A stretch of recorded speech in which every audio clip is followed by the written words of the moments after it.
Ladies and gentlemen, the Honourable Kathleen Wynne, Premier of Ontario, l'Honorable Philippe Couillard, Premier Ministre du Québec, and Mr. Steve Paikin from TVO's The Agenda with Steve Paikin.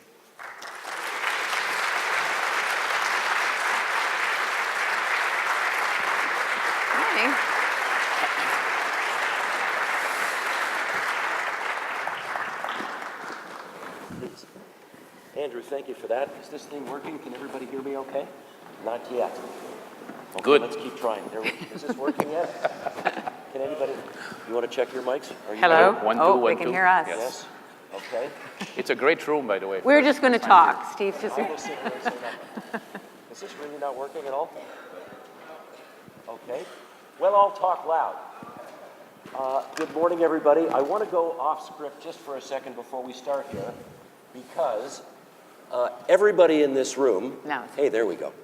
Everybody in this room knew Premiers Robarts and Johnson, Premier Ministre Johnson, as Premier, Premier Ministre, quelque chose comme ça. But there are two people in this room who knew them very differently.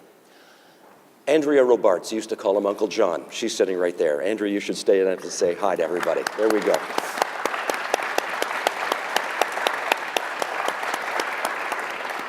And somebody else in this room used to call Daniel Johnson Dad. L'ancien Premier Ministre du Québec, Pierre-Marc Johnson, ici, s'il vous plaît.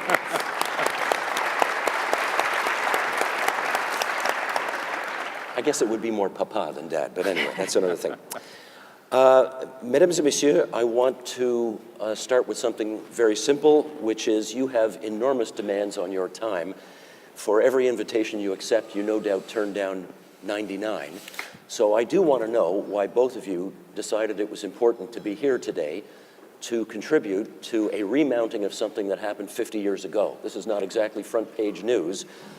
Since you're the host, you're the guest, I think we should start with the Premier Ministre du Québec. Monsieur, vous êtes ici, pourquoi? Parce que je suis d'abord attaché à mon identité québécoise, mais aussi à mon appartenance canadienne. I'm as attached to my Quebec identity as I'm attached to my Canadian citizenship, and it's important for me to engage with my colleagues every time I can. Premier Wynne. I'm here because I believe that this continues to be an important conversation. And I think that right now, as we navigate new relationships with the United States, as we navigate a global economy, we're so blessed to live here. And I think that it is our responsibility to do that consciously and to talk about the successes and the challenges that we're facing.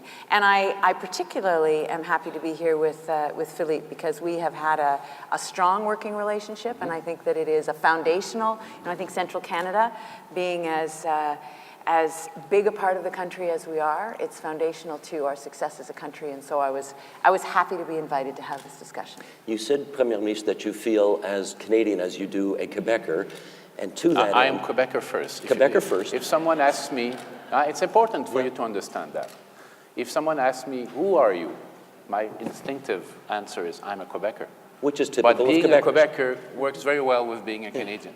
So that's the whole story of our political party and the way we approach the country in Quebec. Well, to that end, your government released a document about 6 months ago, and we had your minister, Jean-Marc Fournier, on our program talking about the outreach that you made to the rest of the country in terms of how you define being a Canadian. Give us your version of what that means. Well, the title probably would be the best answer for your question. The title says, as you know, Quebecers are a way of being Canadians. Being a Quebecer, knowing as an obvious fact that we are a nation within Canada, does not at all diminish the attachment we have towards our Canadian citizenship, because basically we are part of the people who founded this country 150 years ago. So we still remain attached to it, of course, and want to engage. There are many issues still on the table that will remain on the table for a while, but we need to be talking about those issues. You mentioned Daniel Johnson, Pierre-Marc's father. Somebody gave to me the text he gave in 1967 at this same conference. It's just amazing to see that issues have changed, but not all issues have changed. So that's something that is worth reading. Is your way of being a Canadian different from her way of being a Canadian? Probably, but it revolves also around shared values. But I would say that on top of having a very, very fruitful working relationship with Kathleen, we have a high level of mutual trust, which I think is something essential when you deal between governments. I believe this was also the case between Mr. Robarts and his Quebec colleague and Mr. Peterson and Robert Bourassa. In these days, if you don't have this level of personal trust, it's hard to go anywhere. I wonder, though, about the reaction that you got, and I want to ask you about it, because the Quebec government brought out its plan, Our Way of Being Canadian, and from what I could tell, the reaction in the rest of the country was a giant thud. There was not this open arms, let's embrace these ideas and let's jump back into constitutional negotiations. It was, that's nice. How come more people didn't pick up on this? Well, two things. I mean, Philippe and I have had many conversations on this subject, and I'm very supportive of Quebec having this dialogue with the rest of the country. I think it's important, and I don't see Philippe or his government pushing for a crisis discussion around the Constitution. That's not how I hear it. I hear it as a statement of who Quebecers are and how they see themselves in the country, and I think that's important. I think, given our history, that is very important for us to pay attention to. But when I sit at the table of our colleague premiers, and when we're both sitting there, what I hear is a mutual desire, a shared desire to do what's right for the country. And that may sound naive, it may sound like I'm wearing rose-colored glasses, but that's actually what happens. And I often say, if the people of Canada could sit at that table and hear the conversation among premiers, I think they would be very heartened.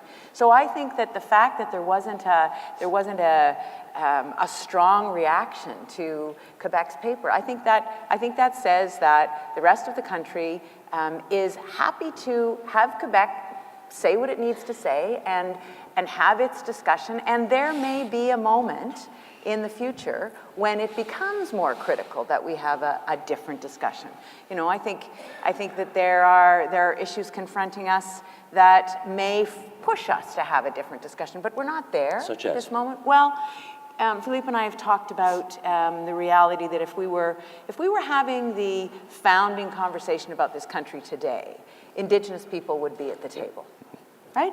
True. And I think that we are having a version of that question asked nationally, and I think there may be a moment that we have to have a more fundamental discussion, but that we're not there yet. And I don't know, you may want to say more about that. Yeah, of course, the point is not to convene a constitutional conference now. I don't think anybody would show up, by the way. Maybe we'd be the only ones around the table.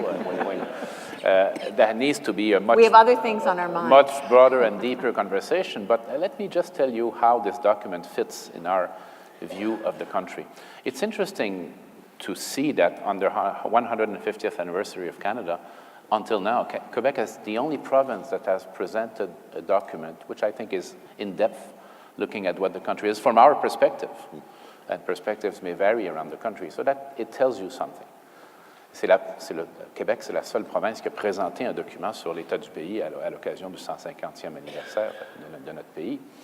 The way I see it, I've lived through all the constitutional battles and even before, to know that the deep feeling in Quebec is, I try to summarize it. Canada, undoubtedly, historically, was founded around the pact of two people. Nobody can discuss that. It's very obvious when you read the text and look at the people who created the country. And again, as Kathleen said, today we will have the First Nations around the table. Now, in 1982, this two-nation pact, covenant, was changed unilaterally without asking one of the signing people at the start of the country what they thought about it. Isn't that still an irritant for you? Very much so. And also the fact that Quebec, as the second largest province of the country, not having formally recognized a constitutional amendment, to me is not a trivial issue. Now, once you say this, how you get back at it and how you correct that is a different topic. You don't want to go back at it in a crisis mode. Not a crisis mode, but Premier Wynne, we have been hearing for, alternatively, 36 years or since the referendum 22 years ago, or, pick your own date here, we've been hearing the time isn't right. It's too soon to dive back into this lake, whether it's Meech Lake or any other lake. When's it going to be time? This is an irritant. Your friend just said so. Yeah, and I believe that the discussion with Indigenous people is probably going to be the precipitating event, and I don't know when the time is right, because I think that there are many issues that are urgent for us in those relationships that need to be addressed, and not the least of which is infrastructure and education outcomes and clean water. I think there's a whole raft of things that we have to act on. So I think that this is literally not the time, but I don't know when that time will be. Here's what I think the gift is in this relationship. Canada is not an accident. It was a very intentional coming together of, as Philippe said, two nations, and then broadening that. And the gift in this discussion is that we continue to make an intentional decision to be who we are and to strengthen that nation. And one of the things that I think keeps us very strong is that we have provinces, we have leaders of provinces who choose to work together and who choose to make decisions together. So when we sit at the table with our colleague premiers and we talk, whether it's Canadian energy strategy, whether it's climate change, as Philippe and I have worked together, whether it's healthcare and coming up with a pan-Canadian process on drug pricing, all of those things strengthen us, so therefore they strengthen the country. They strengthen the provinces and the country. And you two obviously can read the political tea leaves better than I can. This is your job. But I see this. I see a federalist prime minister of the country, francophone from Quebec, who might want to complete his father's mission, which was left not completely done in 1981. I see a liberal premier of Quebec. I see a liberal premier of Ontario. I see in Alberta and British Columbia two other progressive premiers as well. The big provinces are all, at the moment, led by people who are of somewhat like mind on these issues, and have been for a couple of years now.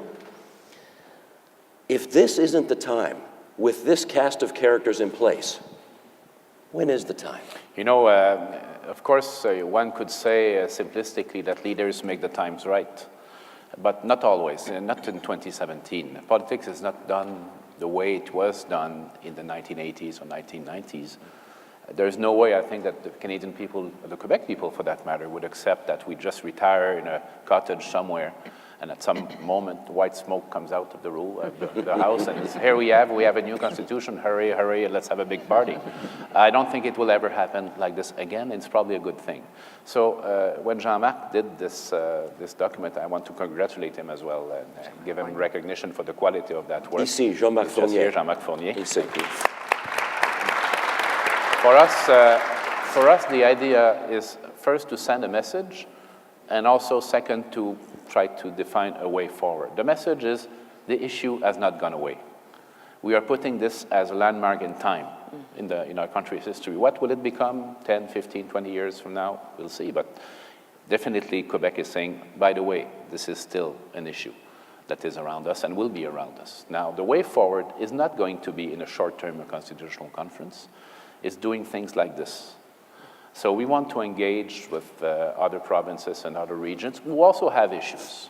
There's certainly a feeling of Western alienation in the country that is, I would say, seeming to come back these days. First Nations issue is huge, even more than we believe it is. At some point, all this will converge towards the need to sit around the table again. The only thing we're saying with this book is, look, these were our issues. They still are valid today. So if at some point, and I think it will happen, we maybe other people than us, time change, sit around the table, you will need to address these issues. They will not be forgotten. So there's a signal, there's a message, and there's a way forward at the same time. So that mix of things, so whether Indigenous people or other premiers saying, you know what, that's how it works with Quebec. How about with Ontario or Alberta? What's our autonomy? we were talking about training dollars and immigration, you know, some of the issues where there's asymmetry, and that's okay, but there may come a time, as Philippe says, where those things converge and it becomes a different discussion about the relationship. Don't misunderstand, though. I'm not urging you to do anything, but I am putting out there the facts, and the facts are you may never have in your lifetime a more federalist Prime Minister of Quebec than this man here, and the reason we didn't get a deal with Quebec's signature in 1981 probably is because there was a separatist Premier of Quebec. Or not, I don't know. Or that. not, wait. One never knows. Steve wants to write a book about it. No, so I don't. No, I'm done with that. I'm done with that. But I mean, here's the question. 50 years ago, you're the 25th Premier. The 17th Prime Minister, as he was then called, the 17th Prime Minister of Ontario, mounted the original Confederation of Tomorrow conference because he was intensely, strange for a unilingual Anglophone from London, but he was intensely curious about the nature of Quebec's place in Canada, and he wanted to have that discussion. Is that intensity of interest in this issue around at all anymore? I don't think it's framed in the same way. I think Philippe would agree. I think there is an assumption now made that we've been through some crises and that we have reached a point where there is some calm in that relationship. But as I said before, I think it's important for Quebec to remind us all that there is unfinished business and that they are staking that ground. I think that's healthy for people outside of Quebec to understand that. And I have to say, I have to say when I first went to Quebec and did a press conference with Philippe and had you to understood answer, then. I understood much more viscerally the consciousness of that different so? relationship. How did that manifest well, itself? because the questions that Philippe were asked about Quebec's position in the country and the issues he had raised with me and whether there was a conversation about Quebec's identity and who the Quebecers are and whether we'd had that discussion, I don't get those questions here. You know, I'm not asked about the state of the nation in the same way that Philippe is asked. So that's important information for me to have as the leader of the largest province in the country, sitting at the table with our colleagues. It's important for me to understand, and I think it's important for all of us to understand that, you know, a large part of the country, a large part of central Canada, feels differently about the country than the rest of us do. You do know that if you could get this done, you would cement your place in the history of Quebec and Canada forever. Now, people in politics that base their ambitions on that always fail. Things happen if they are about to happen, if the context is right. Yeah. And today it must come from the people. You know, not all the people, but somebody has to recognize that indeed this issue has to be addressed. You know, coming back to the way you were chatting a few minutes ago, when I was 19 or 20 years old, the only subject of conversation in Quebec, among Quebec youth, was this question, la question nationale. Quelle est la place du Québec dans le Canada? Quel est l'avenir du Québec dans le Canada? We didn't talk about almost anything else. Nowadays, if I look at my children who are in their 30s, but let's say younger people, they don't talk about that. What do they talk about today? Environment, global issues, poverty, wars, terrorism, whatever, you know, all these global issues. But the big mistake, I don't want to use the term the rest of Canada because I don't like that. It's like a derogatory way of talking about the country. But the big mistake is to believe that the issue has gone away and will never come back. Exactly. Because at the bottom of the heart of each Quebecer, French-speaking Quebecer, is this following question. My ancestor came in 1613 with Champlain. There were 40 or 50 of them by now. 400 years later, we have a French-speaking, not only group of people, but society that we built a state. We've built a whole society in French in North America in very adverse circumstances. So people ask themselves, okay, what about my children? What about my grandchildren? What about their children? Will this last? It needs to last. I need to know, I need to feel reassured that it will last. So this is why the issue is never going to go away. And it always will come back. I just hope that it will not come back through a crisis situation, because it could happen also that way. And I hope also that we find a way to re-engage within the country with events such as this one and others. And Jean-Marc is having a strategy of going around the country to talk about these things. And just to make people think that, okay, is it okay that the second largest of one of the most important countries in the world the second largest province, has not really formally joined the Well, constitutional document. the Supreme Court says it doesn't matter. Well, You're in. That's true, but it doesn't solve the political issue. You just addressed the judicial issue. Yeah. Yes. The political issue doesn't change. And you know, when I had the deep privilege of speaking in the National Assembly. Were you the first I was the Premier of first- Ontario to do Yes, that? true. I was, and it was... And you invited me to Queen's Park as and well. you I spoke think. at Queen's Park, Yeah. and I think those kind of, I mean, they are symbolic. Those kind of symbolic gestures are very important.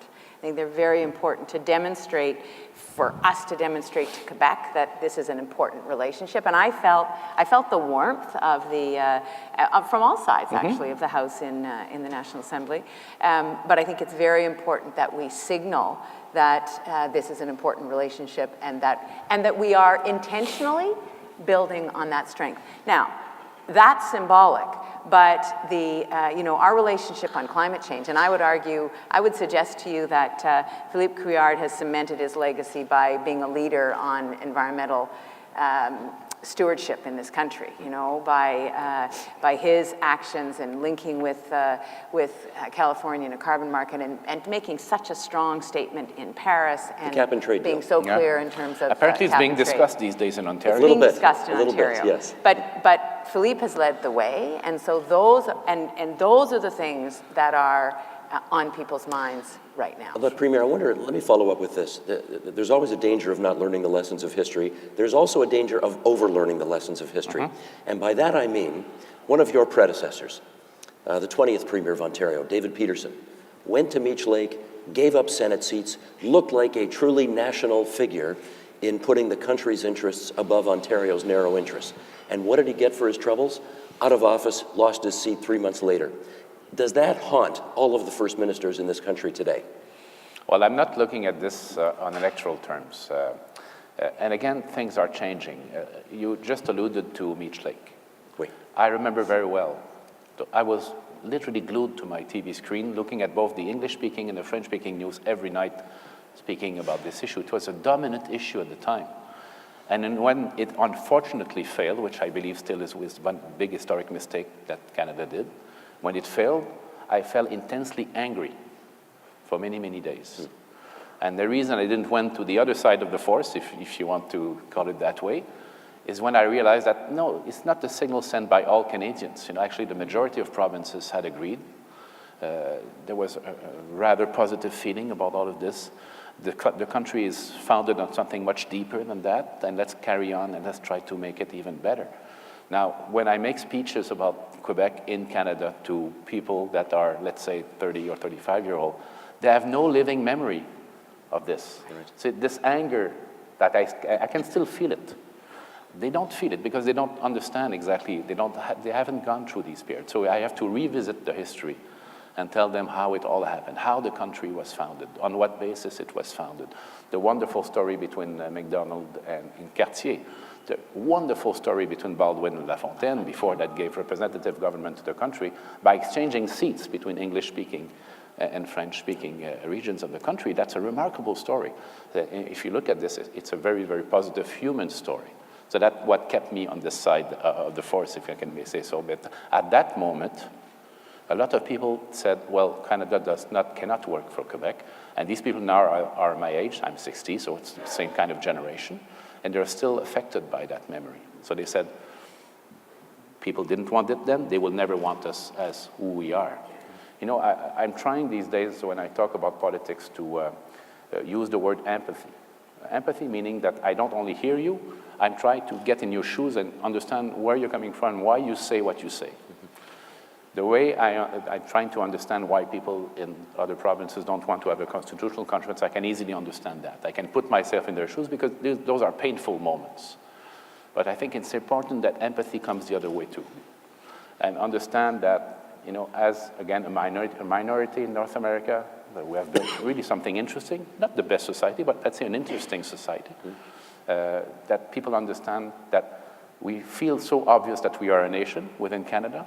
How come we need to fight just to have this recognized and be able to use the same word. Premier, I'd still like your take on whether you are spooked by the example of David Peterson. Well, from you're those making years a ago. cause and effect there that I don't think, I don't. Well, you never know. I don't think you we can never know that. necessarily draw that straight line. And I think he did what he believed he needed to do, and I think that's laudable. So I certainly would not make a decision about this issue based on that past. Okay. It's just occurred to me with this cold, I can do a really good impression of Brian Mulrooney. You didn't do the jokes, though. Don't do the jokes, no. Although he is very funny. You have to He is admit. extremely funny. Extremely funny. Okay, let's move on to something else here. As you talk about the things that you two can do, absent constitutional reform, to improve the links among our provinces and nation building as a whole, there is an idea sitting on your desk that I want to ask you about. And there's a group called the Ontario Clean Air Alliance that is desperate to have you sign a long-term hydroelectric deal with him in order to provide power to Ontarians, therefore obviating the need to spend billions refurbishing nuclear reactors.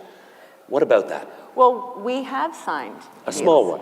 Yeah. A small but one. we- A peak arrangement, which is good. Yeah, it's a start. And I mean, I've had this conversation. I think Jack Gibbons is your man there. I get all his press releases too. Yeah. And Jack knows that we're in conversation with Quebec. I think it's important that we work with our neighbor, and they have lots of clean power. And as I said when we first embarked on this, we will sign a deal, but it's got to be a good deal. You know, it's got to be Are a you bon worried deal he's for not gonna both of gi- us. you worried he's no, not gonna but give you it's the but deal? it's a. We'll Are give you you a good charging- price, But a it's very a good good price. Are you price. charging too much for your power? We don't believe so. It's an ongoing discussion, and we have signed one deal. Actually, I think we're in the throes of working on another one. So I am not averse in any way. The fact is, we have a base load of nuclear in this province.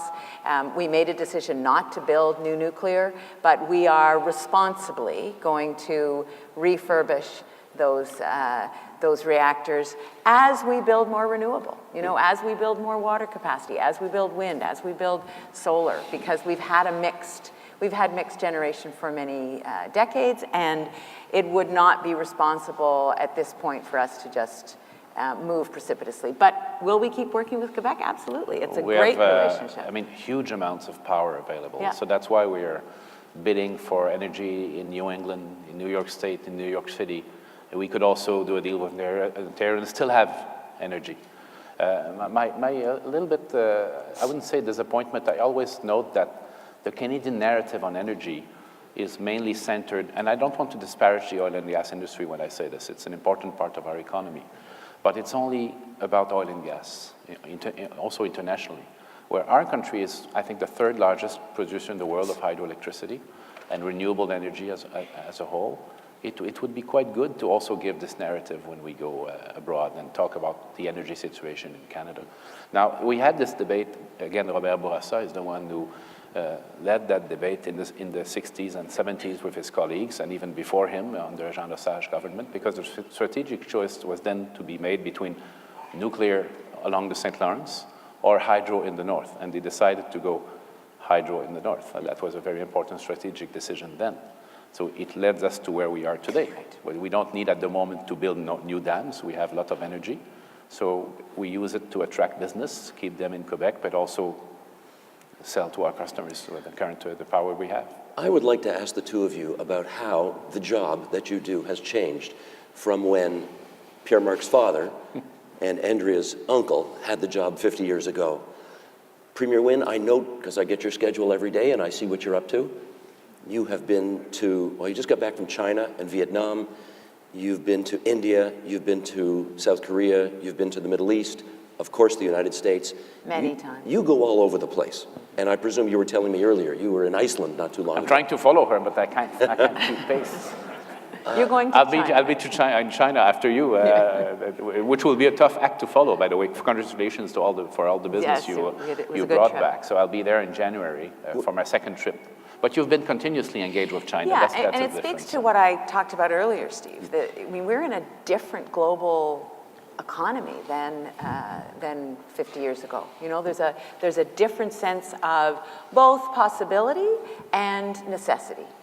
And I think that if you know, if you look at the number of times I've been to the United States, given that I've spoken now with 33 governors, I think, and met with or talked with them on the phone, the urgency has been heightened over the last year because we have always had a need, and I started traveling in this job, and my predecessor traveled in this job to diversify our markets, to diversify those partnerships, and work to be less reliant on our trade relationship with the United States. But now that's even more critical. You know, it's even more critical that we understand that it's not a given that we will have the strong trade relationship that we have had with the United States. I think there's good, you know, there's good evidence that we will always have, you know, we'll always have a relationship with the United States, obviously, but it is, it's more uncertain at this point, and so it's important for me as the Premier of Ontario to be clear, both with the people of Ontario and with my colleagues in the United States, that we have other options and that we are going to explore them. And I think it's equally important for the Prime Minister to be sending that message as well. How has your job changed Well, over the last year in particular? Well, over the last year or 2 years, what has struck me, even above the trade relationship with the U.S., is the exponentially increasing speed of technological change and the way it affects our society. I used to think that the digital age would be something quite big, but the AI age is going to be even bigger, and it's going to transform our lives. Everyone here in this room will be touched by it in ways that we don't even suspect today. So the rapidity of change now, compared to what it was when Bourassa and Peterson and Robarts were at the helm of their provinces, is considerable. Also, communication has changed, obviously. You know, I'm told that when Robert Bourassa was premier, he would sometimes disappear for a couple of days and just make phone calls from his home to his members, to other premiers, to other leaders in the States particularly, and then he would come back. And we cannot do this anymore because of the rapid pace of information, social media, and all the rest. So it has changed. In general, for the best, but not always for the best. I would say that. But again, this issue of the societal change that we're facing now, I think is being underestimated in the country because we only see the beginning of it. And it's going to be profoundly affecting the lives of all Canadians in the next 10 or 15 years, I'm sure. And I think related to what you just said, Philippe, so it is the rapid change of technology, but that's related to the pace of life and the time for reflection and the time for relationship building. I often, and I think you have been one of the people who has raised the issue of the collegiality, the political realm, the political discourse. It's changed enormously because of media scrutiny, because of the pace of the flow of information, and so it's a harsher environment in some ways. I think you could say that about society in general, but certainly in the political realm, it's a harsher environment, and so when and I don't think it's just because it was all old boys back then. You know, I think that it is a distinct difference in the way that we are scrutinized, and therefore the way we are polarized in our political lives. You know, what struck me, I remember once at my beginnings, I was giving an interview to a few journalists, and to one question I answered, well, you know what, I don't know. I need to think about that more and come back to you. That was very bad. That was bad? Oh, that was bad. I had a few days were indecisive, not able to voice his opinion. What is this? What type of premier do we have here? So this has also changed. You know, the time where you could just say, you know, let me think about this for a few days and come back to you, is being harder to make accepted today, which is worrisome in some ways. I should point out that when this conference was struck 50 years ago, Prime Minister Robarts invited Bob Nixon, the opposition leader, and Donald C. MacDonald, who was the leader of the NDP, to sit in the Ontario delegation. And Bob Nixon is 89 years old right now, and we still talk about John Robarts' generosity 50 years later. Can you imagine proffering that same kind of invitation to your critics today? You know what? Sorry, Kathleen. I just read the fantastic book about the Quebec conference in 1864. I think it's 3 weeks in Quebec City or something of the kind. They all brought their oppositions with them to create the country. Can we get back to that today? Well, do we want to get back to that today? I don't know. Depends which opposition. Can I imagine doing it? Yes, I can. I can imagine doing it.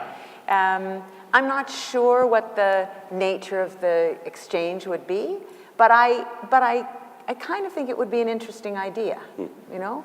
And maybe it would be something that would be facilitated by someone else, you know, a convener. Because I fundamentally believe that the best discussions and the best problem solving comes about when you have people of different points of view sitting around a table. What isn't helpful is when you have people who are using talking points sitting around a table, because then there's no real exchange. Then there's no making of meaning together. Then, And that's the world we're in now. Right? And unfortunately, that's the world we're in. So you say the same thing, then I say the same thing, and that's really not helpful. You know, once in a while there comes an issue when it becomes possible. The one that comes to my mind is the law that was adopted in Quebec City about medically assisted dying. Yes. When there was a long period of parliamentary hearings run by all parties together, going around Quebec. It was an amazing moment of, I would say, higher level politics and discussions. And it carried on until the adoption of the bill. But you need to find issues that are at that level to engage in this way. And actually on committee, so in the time that I spent, I was 3 years in the legislature, not as a minister, and so spent time traveling Ontario on committee, and they're all party committees, the committees of the legislature. And in the moments between the cameras, when the committee's not sitting and you're just hanging out with opposition members, there are those conversations, and you can find common ground in terms of issues and find the nonpartisan discussion. And that's very helpful in terms of getting to know your colleagues. Unfortunately, when the cameras go on and the lights come up, it's much more difficult to move away from those partisan discussions. Well, let the record show you have felt it necessary to sue for libel your last two opposition leaders. This is the world we live in now? I just want to debate truth in the public realm, Steve. Let me just leave it at that. Oh, I could so go after this, but I'm going to leave it alone. Should I leave now? No, you're okay. You're okay. I want to ask you about your get-togethers, because this was an enormous, 50 years ago, this was an enormous get-together. Yes, it was true. significant. The Prime Minister, the Justice Minister, Pierre Trudeau, did not convene this. The Prime Minister of Ontario convened this. And today you have your Council of the Federation, where the premiers get together to talk about the issues. Stephen Harper never liked to have First Ministers' meetings because he just thought it was an opportunity for all you folks to gang up on him and beat him up for more money. Now you have a different approach under Prime Minister Justin Trudeau.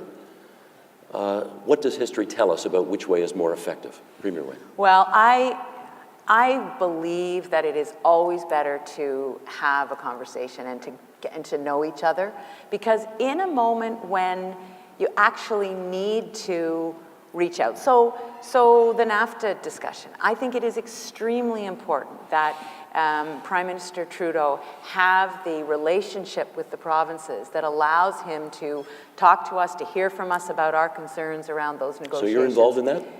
We have had a number of phone calls with the Prime Minister. I've had a number of conversations with Chrystia Freeland. We've talked about softwood lumber. We've talked about NAFTA. Absolutely. There's an ongoing discussion between the Prime Minister and the Prime Minister's office and his colleagues and the provinces. And that's advanced. That relationship is advanced by having those meetings. I was on the record very clear that I thought it was a big mistake of Prime Minister Harper not to attend those meetings, because it meant that there was no shared language that we had when we needed to have a conversation about an urgent issue. So I'm a big supporter of having opportunities to build relationships that may, in the moment, it may be that when you gather at Niagara-on-the-Lake or in the Yukon, maybe there's nothing monumental that comes out of that moment, but you are laying the groundwork for those conversations that when there is an urgent issue,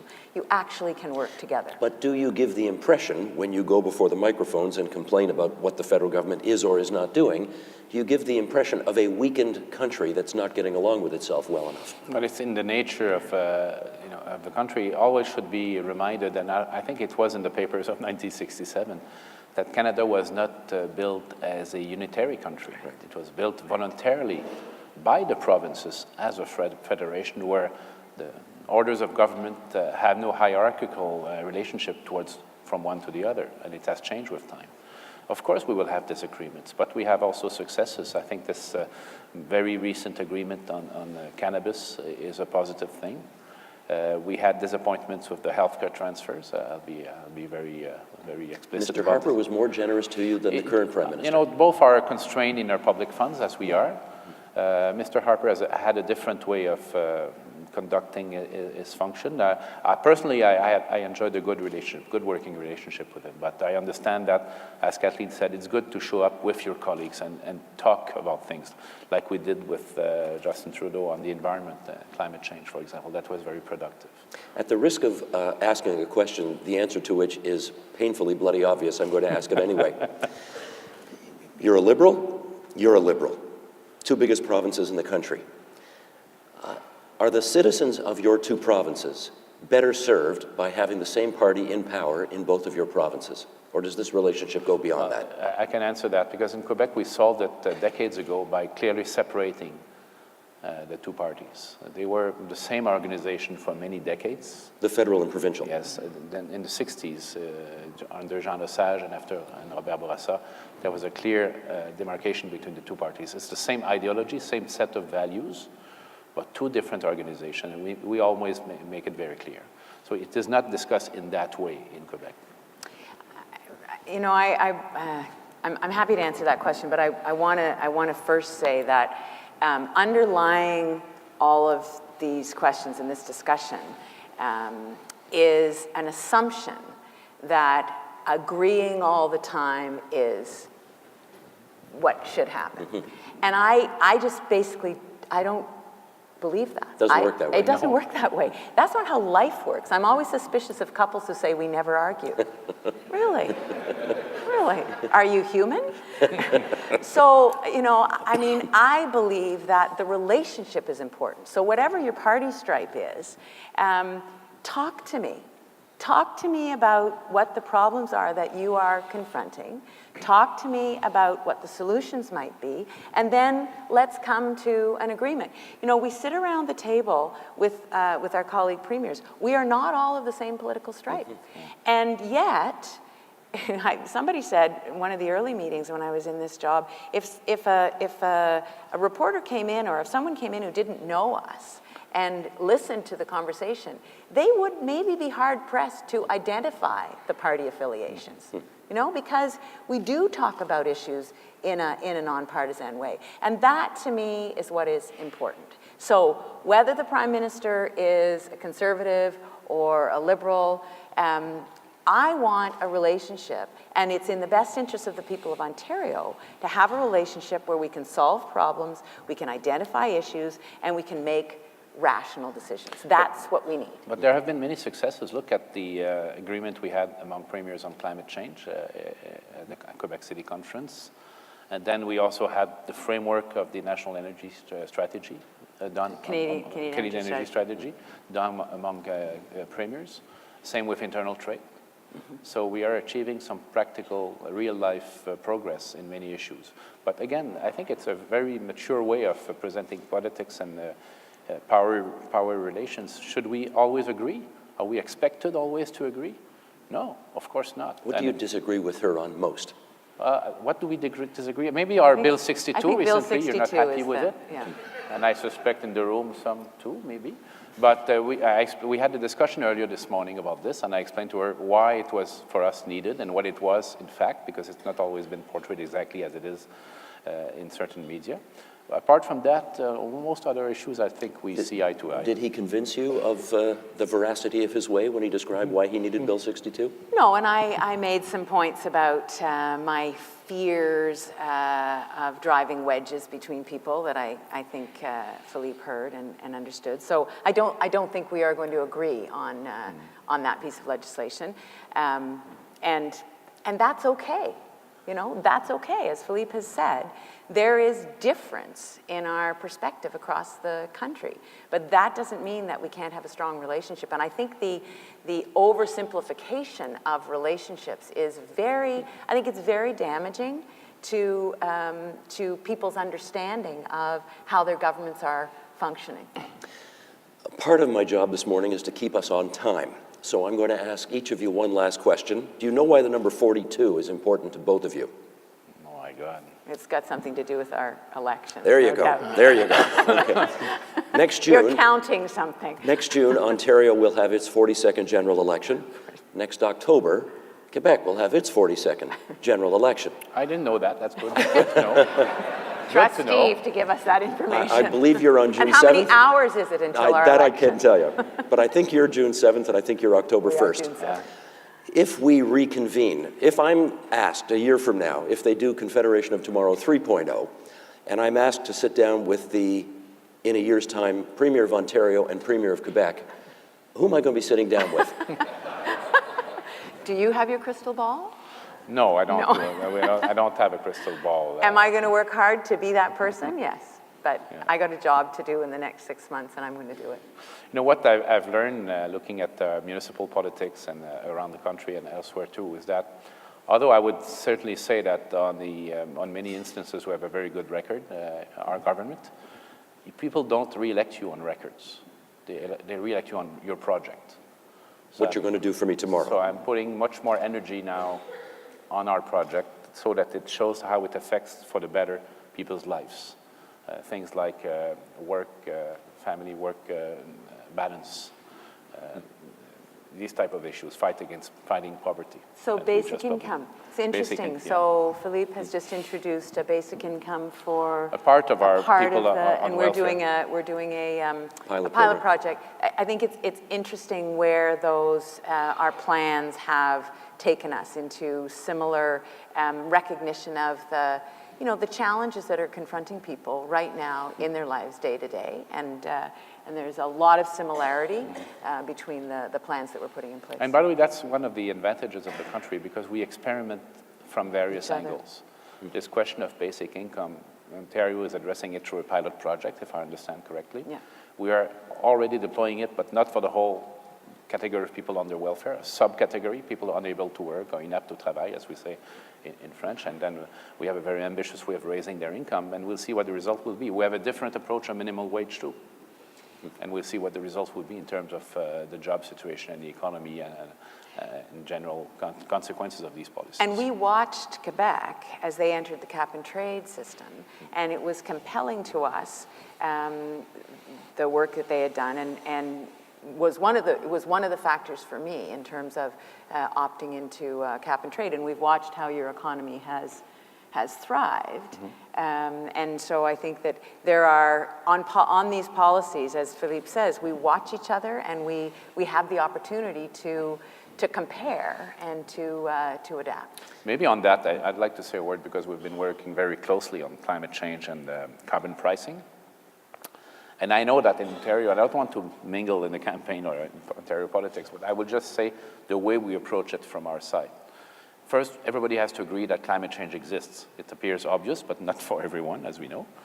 Second, that one of the best ways to do it is to price carbon.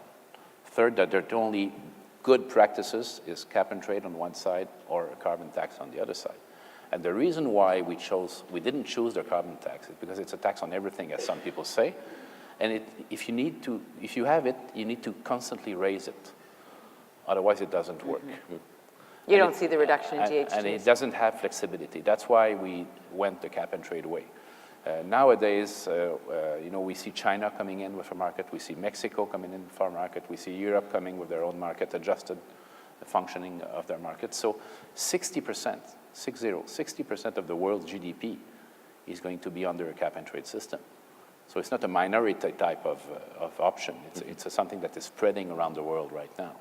We're quite happy about it. We're saying very upfront that it's not revenue neutral because we're using the revenue to feed our green fund, which allows us to develop electrification of transport, fight coastal erosion, do research, all types of initiatives, yes, to decrease emissions, but also to adapt and mitigate the consequences of climate change, which frankly, I wouldn't have the money if I didn't have this. So that's our side to it, our approach. We were very, very, very proud that Ontario decided to join this with us. With California, us together, we have one fourth of the North American economy. With California. The fourth And California is the 6th largest economy in the world. Yeah. So these are big economic players combining their forces around this. I think it's worth to be noticing. In bringing this to a conclusion, let me just say how disappointed I am that I couldn't cover the original Confederation of Tomorrow conference, but I was only 7 years old, so that was a bit of a problem. But what a privilege it's been to sit down with the 25th Premier and the 31st Prime Minister of the provinces of Ontario and Quebec, respectively, and I ask all of you to join me in thanking them for being here this morning. Thank you, Steve. Thanks, Premier. Thank you very much. Merci, Premier Ministre. Thank you very much. Not at all. All right.